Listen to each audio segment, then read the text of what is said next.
Happy Dingus Day. Listen, I brought my brother-in-law here, who's Polish, who's going to say hello to you in Polish for those of you who are Polish. Dasz rację. Drodzy rodacy, przyjechałem tutaj z bardzo daleka dla dwóch powodów. Yeah. A najważniejszy jest, żebyście głosowali na człowieka, którego najbardziej szanuję, to jest senatora Kennedy'ego. Yay! For those of you who don't know Polish, that means vote for Robert Kennedy. He's a very good man and make a wonderful president of the United States.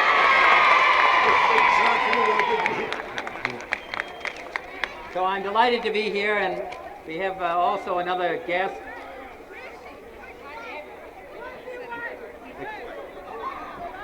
Senator Vance Harkey, who I brought here today on Dingus Day, the national holiday for all of us who are from Indiana. Thank you very much. And I said that one place I pronounced Indianer. That was my brother Teddy, that was not me. But I come here at the state of Indiana to ask for your help, to talk about what I think are the important matters that affect the whole of the United States. Not just waiting until after the political figures have made their selection in August, and then coming back perhaps in a quick visit. But we'll be here over the period of the next 3 weeks for the most of the time, talking about the issues and talking about the great problems that affect this country. And everybody who is in this crowd recognizes the fact that the country faces very, very difficult problems, faces difficult problems at home. As I look out upon this audience, I see both black and white faces. The basic question of whether we as black and white citizens in the United States are going to be able to live together, whether we're going to be able to work together, whether we're going to solve our problems together, or whether we're going to divide ourselves into two armed camps. I think that we can have a sense of reconciliation within the United States. I think that we can live together. I think that we can work together, and that's why I run for President of the United States.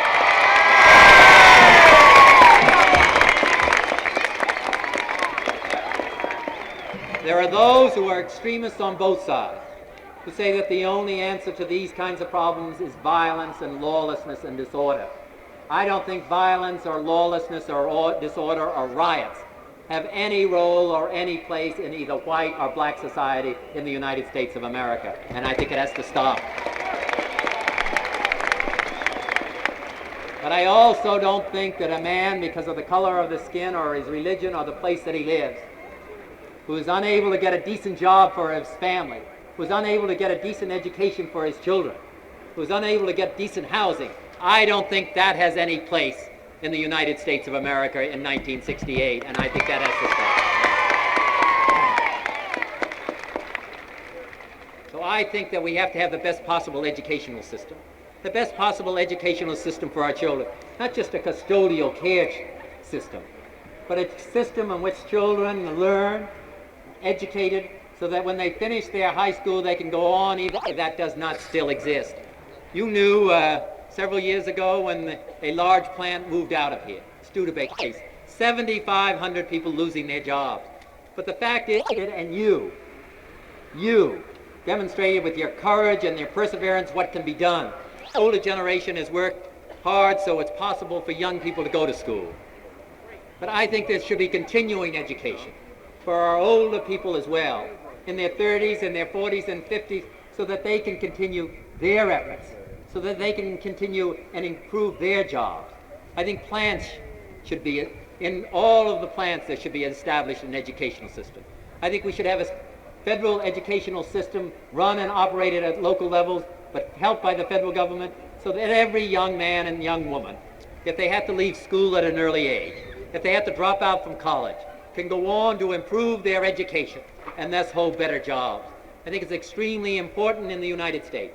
I think we put great focus and great attention on the education of our young and the education of our teens, teenagers, and those in the early 20s. But I think also to establish a meaningful educational program for those who are older is terribly important for them and for their lives and for raising their families. And I stand for that as well and intend to put into effect that kind of a program. being killed in Vietnam. We still have destruction taking place in Vietnam.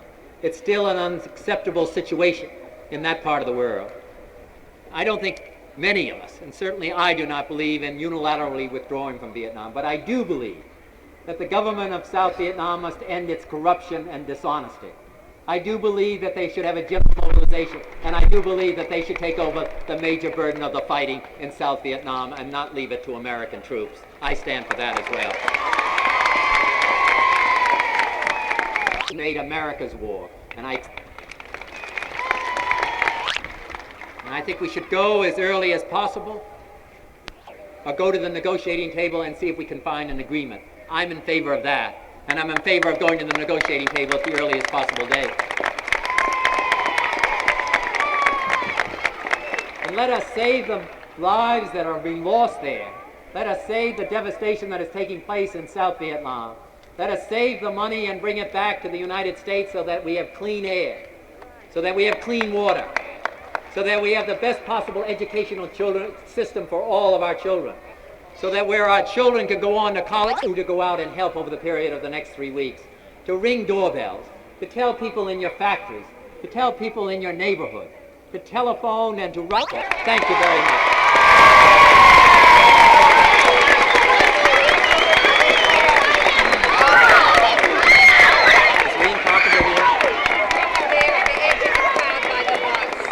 Ladies and gentlemen, we have also another guest, who's Mrs. Scott Carpenter. She's over there, that pretty girl with the red coat with the dress, and she just went. Wife of our former. It's nice being here.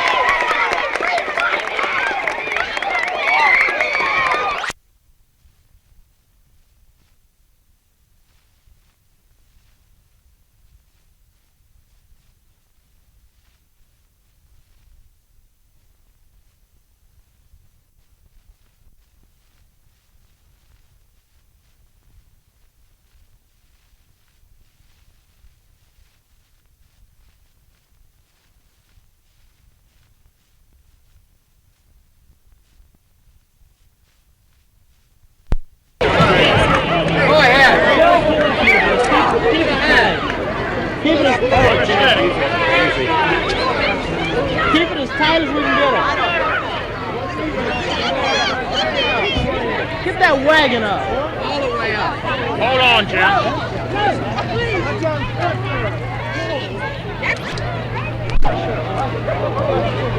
Hey, bro,